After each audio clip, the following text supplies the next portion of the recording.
And then, future update for BYD event sa World Trade Center. Yan, nandyan pa nga nakasupport ang mga fans niya. Ito yung video. Sa event ni Albert. You know, Alvin is actually a real owner, one of the first owners of our BYD truck. You know, Alvin, what can you say about BYD strategy and business? Well, so much, I think owning a BYD car is one of the best opportunities for consistent and electrified vehicle because of its efficiency, its sustainability, alongside the power and convenience. I was never wrong with that decision, and so I'm happy ako na I was able to experience the car prior to being part of the BYD, so I can really talk about it as experience. Wow. Maraming salamat natin for believing in the brand. Amazing. Your experience reflects what more Filipino drivers are discovering with BYD. You know, looking ahead, we continue to strengthen our vehicle lineup. What you see here at Nias represents the progress vehicles built for different lifestyles and driving needs. And with that, we're excited to show you what's next. Making the next phase of BYD in the Philippines.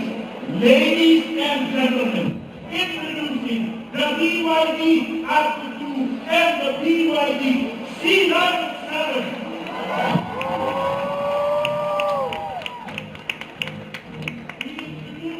The Atto 2 Winter's perfect first electric SUV arriving in the Philippines in the second half of 2026. BYD.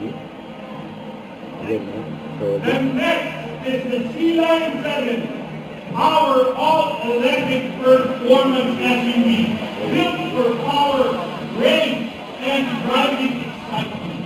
Be among the first to own it, as we are now accepting reservations starting today, right here at Nias.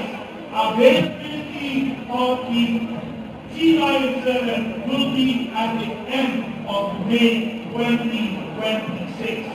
This covers our complete lineup of BYD vehicles designed to match every Filipino lifestyle.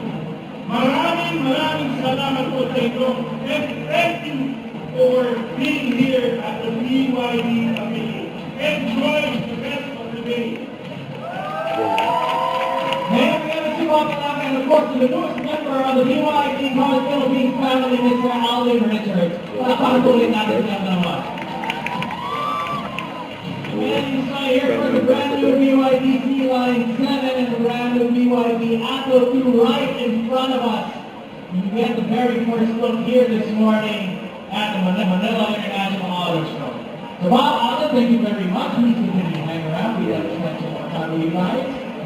So for now, for everybody out here, let's all experience. don't forget, subscribe, click the notification bell for more update. This is featured in Atrium Live. Stay tuned for more videos. See ya.